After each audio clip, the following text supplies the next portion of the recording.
webinar series of the ISACA Kingston chapter. COVID-19 has forced many companies to consider work at home as crucial to business survival. Today's presentation will discuss the opportunities and threats associated with work at home. Our speakers today are Andrew Nooks, Alicia Perez, and Stuart Hilton from Simtai Consulting Limited. We now join the presentation. Some are still figuring out how is it that they're going to continue. But one of the biggest things for some of the companies that need to continue is how do we allow employees to either work from home or just work remotely in general. Never thought that it was going to be a concept before. Never thought that we'd need to figure out how to maintain productivity or maintain our existing staff while operating in a new type of setup. So how do we do this?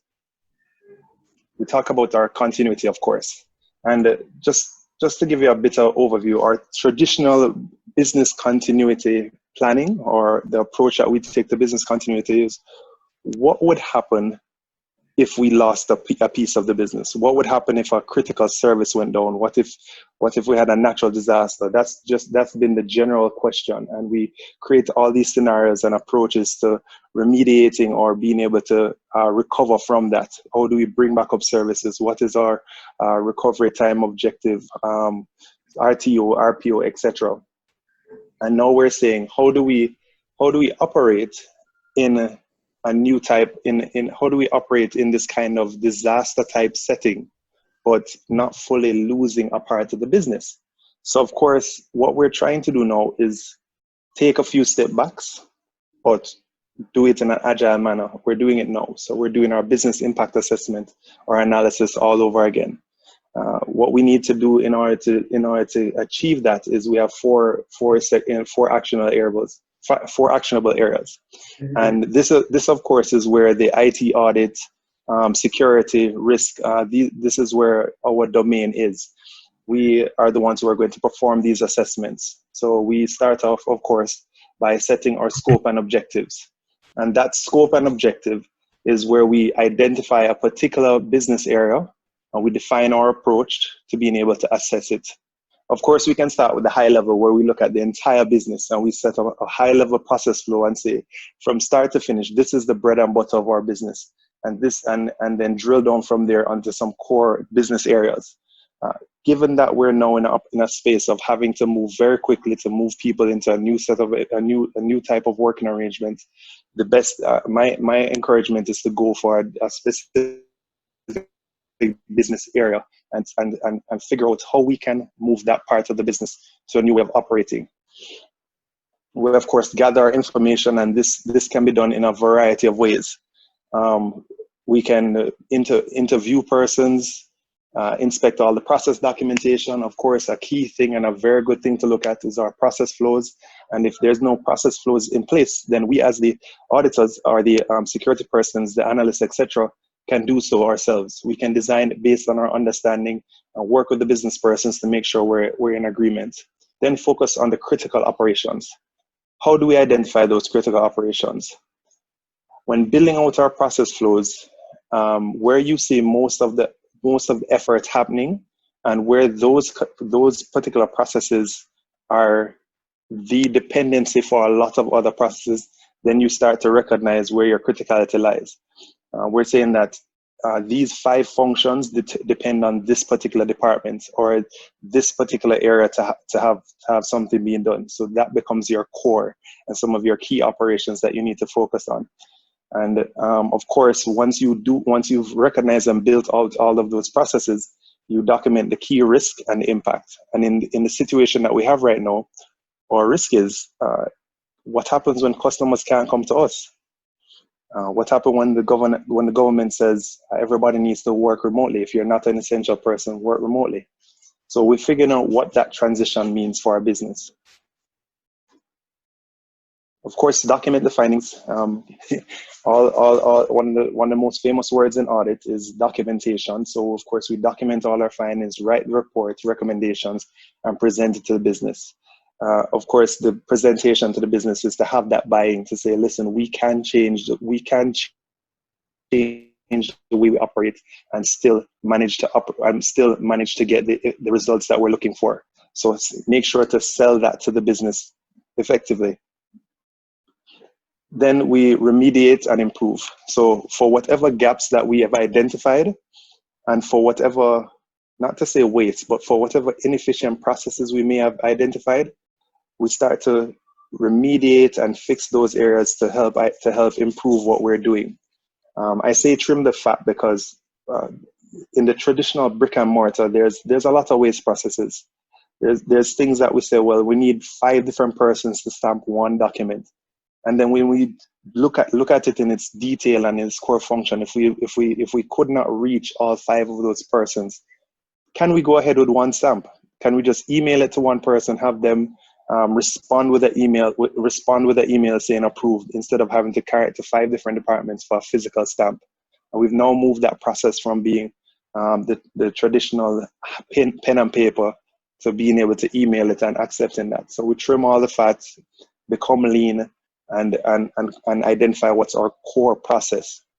Then implement the metrics necessary to continuously measure how we're performing, and use that measurement and set new targets to continuously improve how we're performing.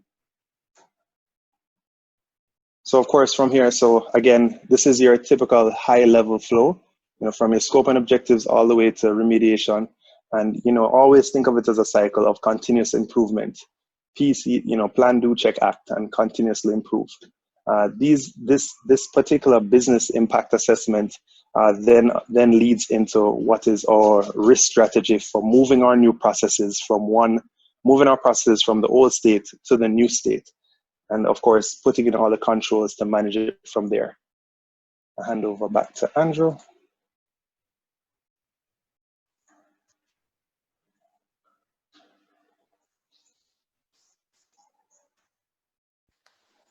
Do I have control? Yes. Everybody hear me? Stuart, just indicate if you're hearing me. That means everybody else should be. Yes, Andrew. Great. Thank you very much, Stuart, for that brief and overview. Right. A couple of months ago, this is a representation of our business. I mean, never mind the building, but our business was intact. We had all the bells and whistles. We had all our controls and everything else in place, and we figured more or less that the only thing that we need to do is to just tighten up those controls, do our continuous monitoring, and everything will be fine. Never would we imagine a disaster such as this pandemic that we're now facing, and that our business now, at the drop of a hat, we're being forced to transform. So we move from a situation where our business is intact, all the controls are in place, we have our nice fancy offices with all the tools at our fingertips, and all the persons that we work with is just a cubicle away. We can always gather at the water fountain and have discussions about an issue and deal with that.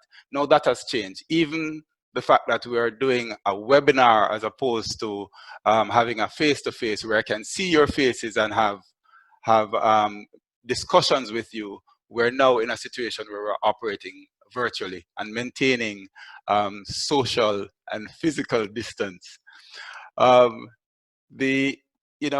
just want to say that, to everyone, I hope you are doing what it takes to keep yourself and your family safe, because despite what we are doing here today and what we're saying, what it comes down to, the bottom line is our lives, human lives, is worth much more than what we are talking about today, except when some of what we're talking about may be systems that would assist in protecting and defending, protecting and keeping safe human lives. All right. So that was sometime in January, we were, and even sometime in February, we're still comfortable that our business and everything was intact.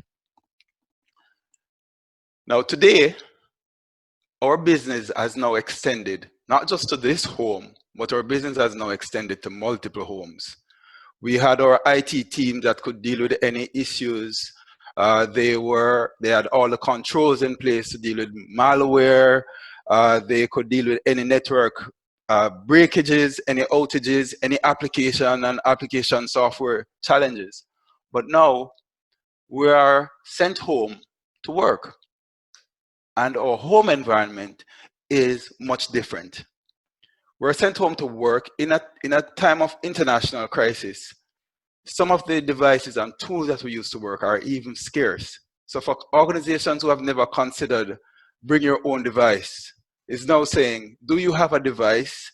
We are willing to configure it for you so that you can do our work. But what happens then? What happens is that now we're putting our systems, our information, our clients' information, or critical assets, which is our data, in the hands, in an environment where it is not as safe and as secure. How do we now protect the data that we have downloaded to a personal laptop? Or how do we know that the spouse or children or roommates of the persons we are sharing, that persons who are working remotely, how do we know that they are not competitors and dying for that opportunity to get an insight in the business of the competition? When was the last time we looked at our home infrastructure to see that the customer premises equipment, the modem, or the Wi-Fi router that has been set up by our service provider, that the defaults have been changed or the firmware has been upgraded? And when we consider things like our home network and all the other things that comes with our home network,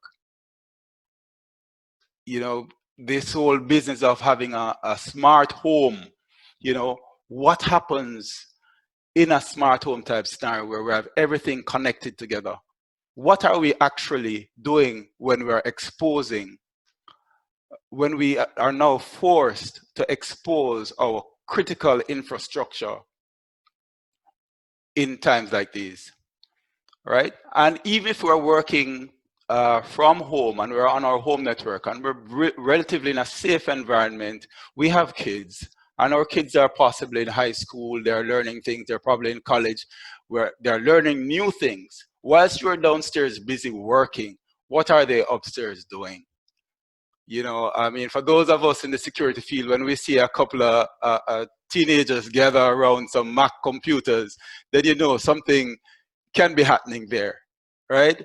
So are we sending our otherwise secure infrastructure, extending it in a hostile environment, which is the home and the home scenario? It could be big, it could be an apartment complex where you have a wireless network that you're sharing with the entire apartment complex, and you drop your critical asset in the middle of all of that, remote system with your data. What happens next?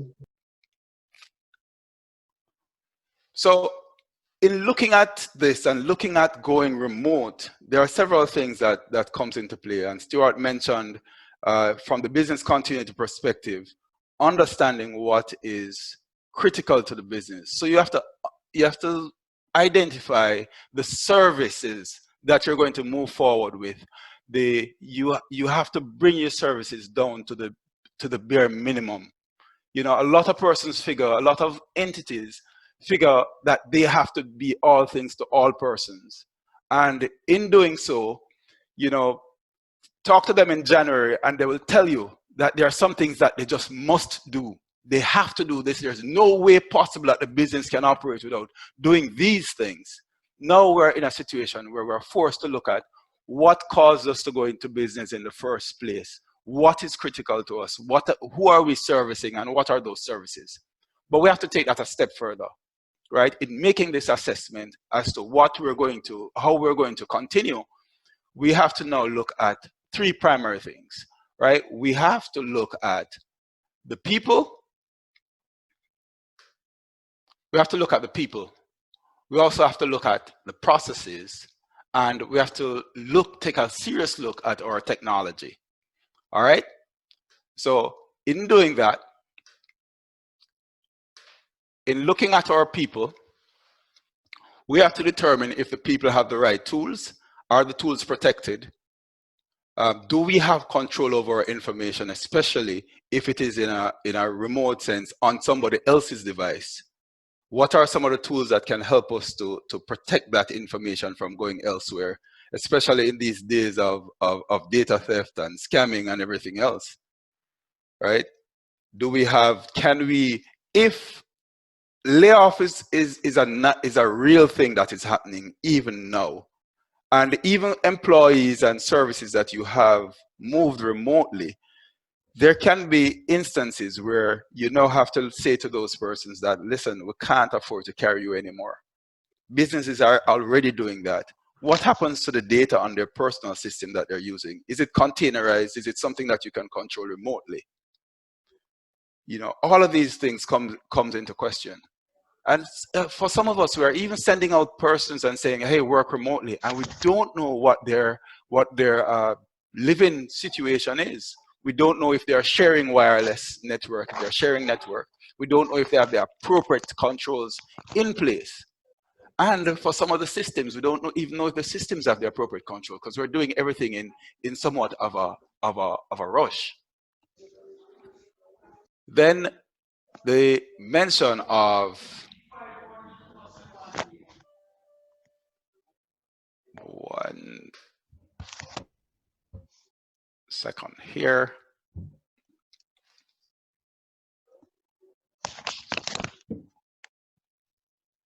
Right. Then the mention of the processes. We have to look at the processes. What are the processes that we have, and how can we make those processes lean? How can we eliminate the unnecessary steps out of those processes? Because it's no longer, you know, person sitting in front of you having dialogue and you deciding that, you know, this is the way to go. It is, we need to make the quickest decision possible with limited resources. We don't need for this to go through three different iterations before we can approve something, right? We have to look at the process and make that process very lean. Next would be the technology.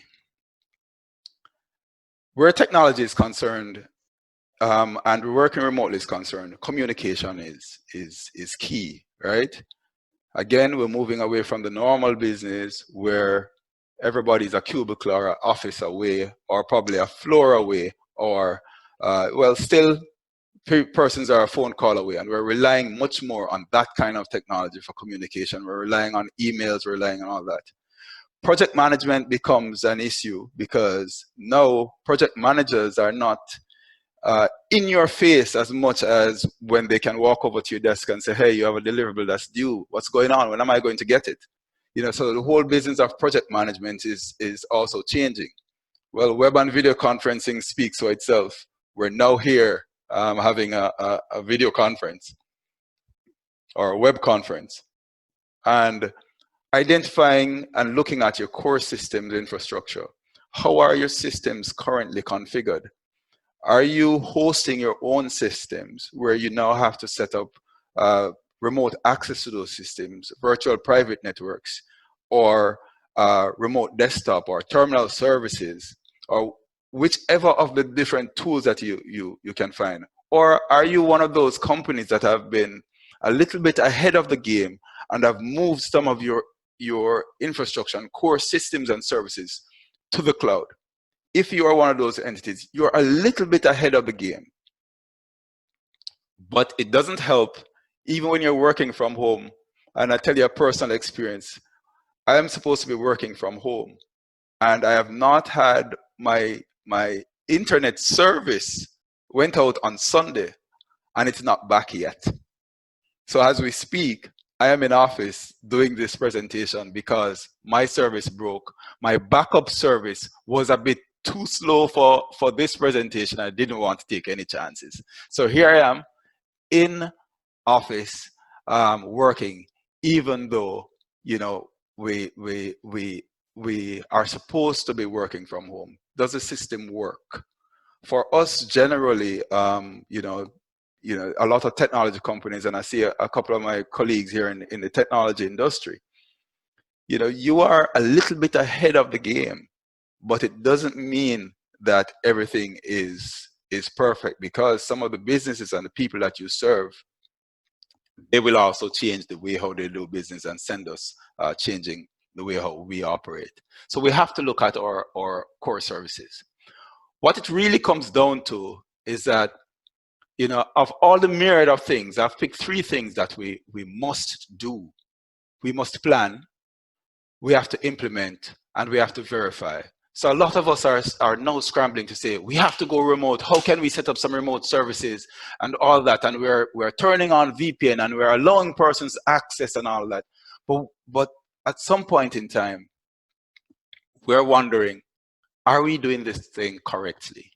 So I say that, you know, even in a crisis, it doesn't mean that you forget everything that you know and everything that you have learned. In a crisis, it is especially important that you pay attention to the processes that you have.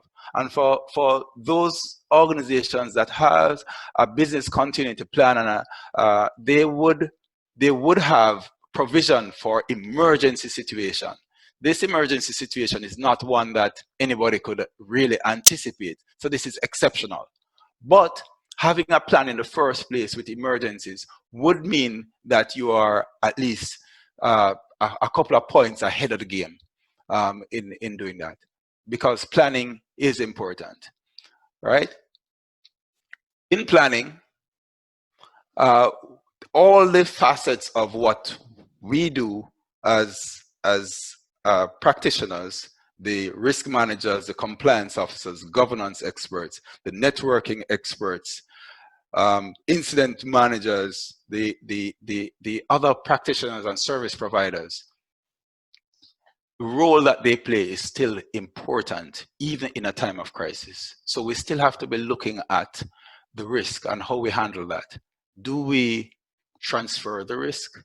Do we avoid the risk? Do we mitigate the risk? For change management, do we just forget about change management altogether and just decide that we're going to implement things, whichever, because the most important thing is to get the business up and running? What happens when you get the business up and running at all cost? And that cost is losing everything that matters to your business. And in a lot of organizations, that may be your customer data, your customer database. Everything that is important to your business, you lose. Do we rush and make a configuration change on our firewall or on our VPN concentrator to allow remote connections in without going through a configuration management process that says, hey, we have to do this thing securely? And even the best of us who do all the right things can and will go wrong. So incident management, we have to have those what if scenarios. We always have to have the what if scenarios. And you know, in the what if scenarios, it allows us to identify some of the blind spots that we may have from time to time. So incident management is key for those of us who had some semblance of an incident management plan. We may have had some of the discipline that we're now pulling on to help us through this crisis. And I dare say we can't just decide that it's a crisis, so we do anything. The laws will still stand. There may be an opportunity for different case law coming out of this, and different playbooks and scenarios coming out of this crisis, but the law will still stand. There are exceptional cases, you know, like the good of the public and all of that will supersede some of the laws. So, but they will still stand. The privacy law still stand. The cybersecurity law still stand. All right. The next thing is implementation, and some of the basic implementation things is like access control. We're talking about identity management, you know, having persons, especially when they're working remotely, you may want to put in things like identity management system that's capable of doing multi-factor authentication, which means that if you log on with a password, it may send you a challenge to provide some kind of a token, whether it be soft token, or it may be a token device that you have that may give you a code to enter after putting in your password. The collaboration tools are very important in a business setting. When you have employees working from home, you still want to know that the employees are able to deliver value. You also want to know that the employees are in a good mental state to support the business that you're still trying to carry through. So collaboration is important. And you still want your employees, especially those who have related parts of the process that is going to deliver a service, you still want them to be able to collaborate and collaborate effectively. In all of the implementation, awareness becomes key, and two of the main points of awareness that comes to mind is security, which the primary tenets, confidentiality, availability, which we're struggling to maintain now, and the integrity of information. And that could become a challenge because we may be our security posture may be a little bit weakened because we now move from a concentrated, centralized situation to more of a distributed thing where our processes are concerned. Privacy as it relates to the personally identifiable information becomes key, and there is some relationship there. The security aspect of things, the confidentiality aspects of things will take care of some of the privacy controls, but there are other privacy controls that gives the individual certain rights, and in extraordinary circumstances, some of those rights may be looked at differently. But when we are sending persons out, when we're sending our army out to work remotely, we have to ensure that they are aware of their responsibilities in taking care of the critical assets for the organization, life being the most important. So in all this, what we're saying is that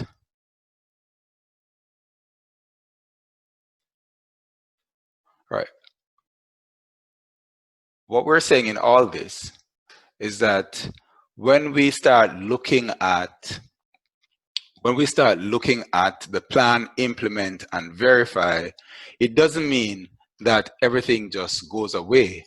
What it really means is that we have to pull everything together. We have to pull all the aspects together and have the teams work together much more closely. So this is no longer a linear process as it were before.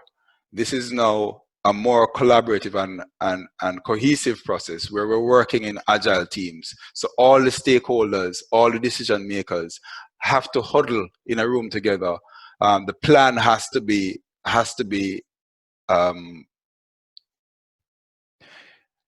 the plan is happening as we speak, because the truth of the matter is this situation didn't give us a lot of time to sit down and do any kind of linear things, but it is important that all the facets are managed and maintained. All right, that's my spiel on this. Hopefully we can tackle some questions in the question and answer section. So at this point, I'm going to hand over to Alicia, who is going to do a presentation. 1 second.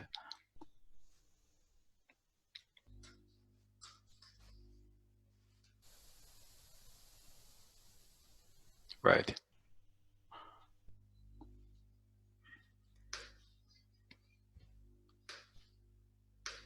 All right. At this point, I'm going to hand over to Alicia. And Alicia will be speaking to us from the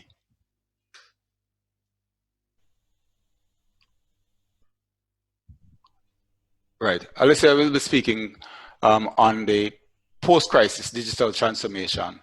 So if I may hand over control.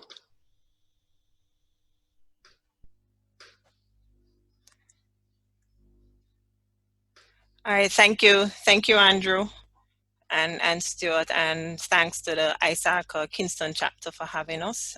It is a privilege. The advent of COVID-19 and the mandate to work from home has essentially created a number of opportunities. As panicky as some of us are, it really has created a number of opportunities for us. Two main things that came to mind in preparing for this presentation is one, we are even more aware of what our essential services are. We now have a very good lean perspective of what our value chain is as a business. And two, this whole situation has somehow engendered a new way of working where the focus now is on our output and our outcomes with a more agile approach to the methodology or the how the work gets done. For those companies that have already started their digital transformation journey, it will be the catalyst to further that initiative. For those of us that are probably a little bit behind, it definitely provides some justification for why digital channels and platforms are important. So let's talk a little bit about what exactly is digital transformation, because now as persons have to work remotely, we become very, very aware of the need to ensure that our customers can access our service channels or our products digitally, and that our employees are able to work comfortably within a digital space. So digital transformation is essentially the process of using technology to create new or to modify an existing business process, culture, or customer experience such that we can meet the changing demands of business and the market. The important thing of the digital transformation definition is that we are transforming to respond to a need that is in the market, and two, it's a cultural shift. Importantly, Andrew, I'm going to have to ask you to click through. I don't think your handover presentation mode did work. Could you go? It's actually waiting for you to take control, Ali. Okay, you're good. I'm trying. Importantly, it is not the automation of a process. It is not the digitization of a service. It is really looking at our current business model, looking at what is now required within the market and changing or reimagining how we need to be as an organization to one, remain not just viable, but to thrive under what would otherwise be hostile or new, let's call it new circumstances. So we're not trying to automate a process. We're trying to look at what do we need to become to ensure that we remain viable so that we can improve the value that we deliver to our customers and that we create a pleasant working experience for our employees. A lot of digital transformation initiatives are really driven by disruption in the environment.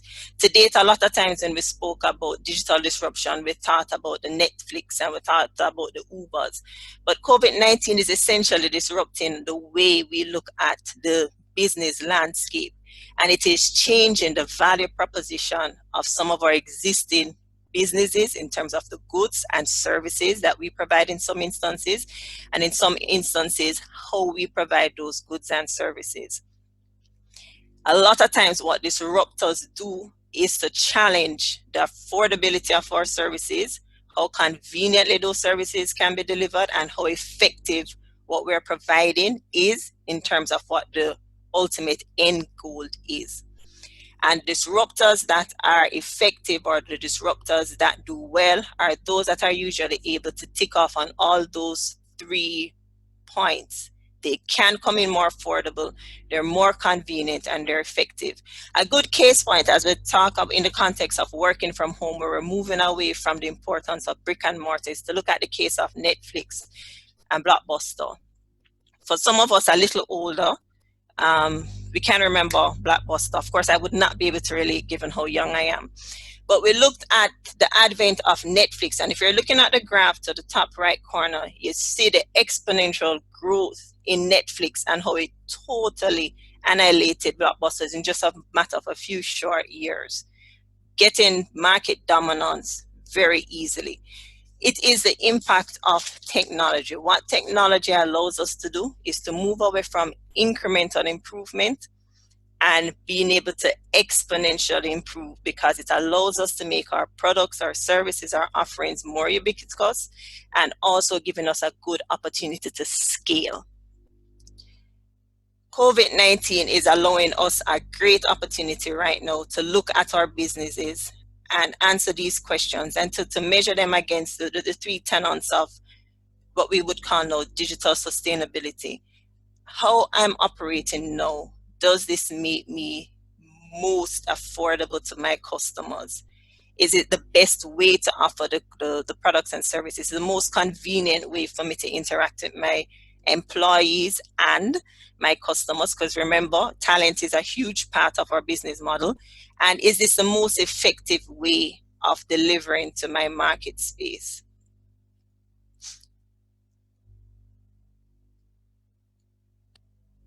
A digital transformation process usually includes a number of components, and I'm aware that I'm speaking to a larger part or audit or compliance personnel, and digital transformation has become a buzzword, and we drop it in our leadership meetings and everybody wants to talk about it. But essentially, when we look at our digital transformation initiative, there are some key components that must exist for us to be comfortable as compliance practitioners, that we have thought through the entire thing. One, it must speak to our strategy as a business, having a digital strategy for a business, and importantly, looking at our culture. As I said a couple slides up ahead, it's not so much automating a process as it is just rethinking how we need to be sustainable and to add value both on the customer side and to our employees. Ensuring that we have the engagement of both staff and customers. Re-engineering the process. Is it speaking to drastically looking at how we have designed our process? Is there space for innovation enablement? Am I willing to change my risk appetite and my approach to risk?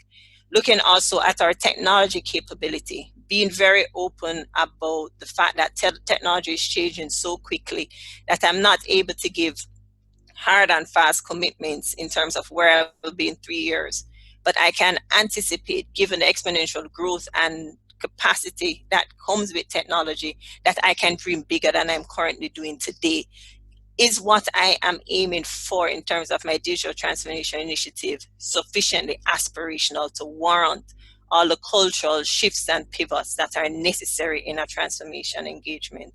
And then secondly, looking at the role that data will play.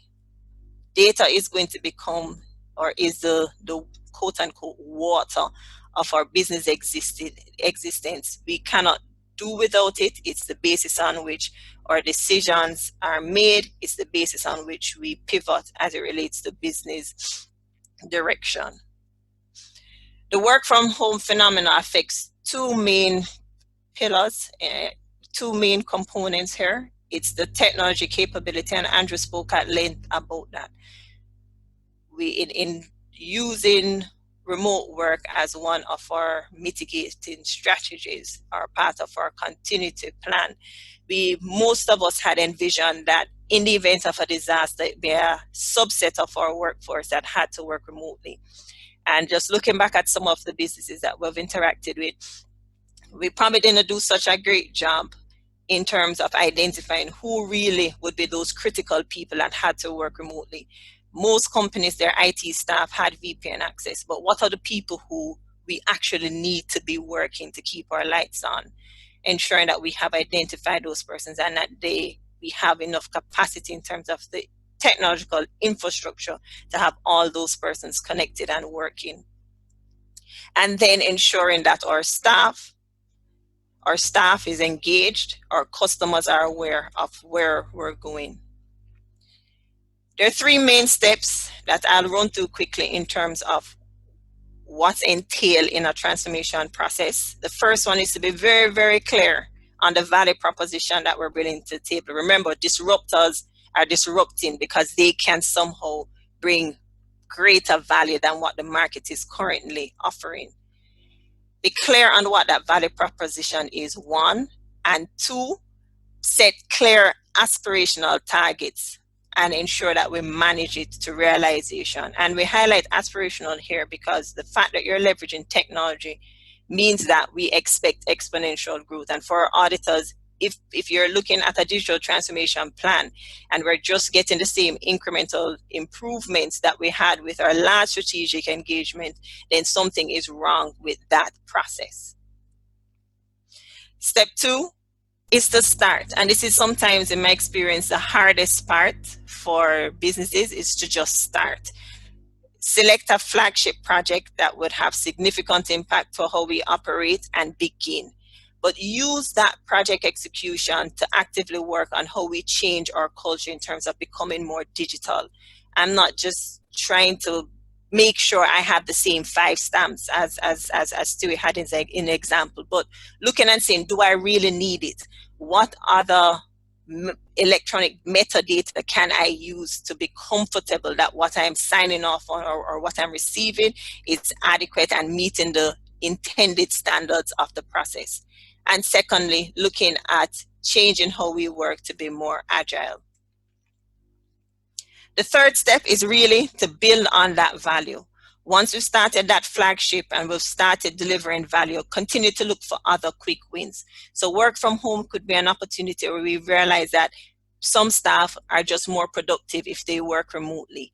And that's probably a quick win that we can measure. But look at other opportunities in your digital transformation of how we can quickly add value to our stakeholders and build out our operational capabilities so that it's not just a project, but it becomes a way of being, and we continuously maintain our infrastructure, our operational infrastructure, which are the 3 tenants Andrew spoke to, our people, our processes, our technology, so that we can continue to be ahead of the game. The following chart is from Deloitte that spoke about the maturity or digital transformation maturity, and I'll just speak to 2 of the areas. It covers both strategy, leadership, our workforce, our user focus, and our culture. Critical, I'll start with culture. I think that's one of the most important things. And as auditors, I think we can most relate to this part. If we're risk averse, we are in the infantile state of really ready for digital transformation.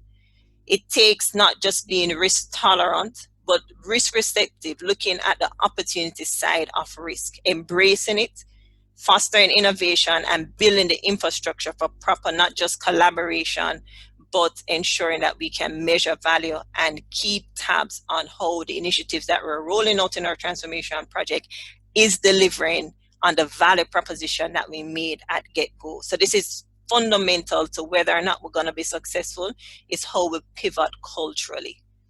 And the second pillar I want to just quickly touch on is our strategy. A lot of us have become still very, very myopic in looking at digital transformation. Just how can I reduce costs? How can I use technology to just make this more cost efficient for me? How many persons can I retire if I somehow make it automated? To move in where we fundamentally transform how we do business such that we can address those 3 value proposition areas that we spoke about earlier. ACE is a good acronym to remember it. Being affordable, being convenient, and being efficient, and ensuring that our customers are at the center of our offerings. Because remember, our customers are the ones that are driving the demands of the market, and we need to be really close to them to continue to be relevant.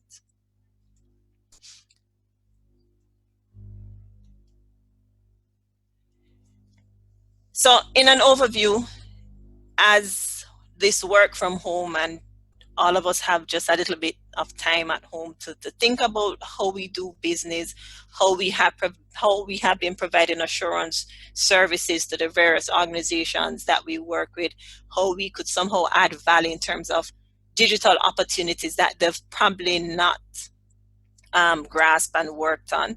I want us to remember that the 5 tenets of digital transformation, it's not think strategy, not technology. Technology is a nice fancy thing that we think we can throw our processes, but think strategy, not just the technology.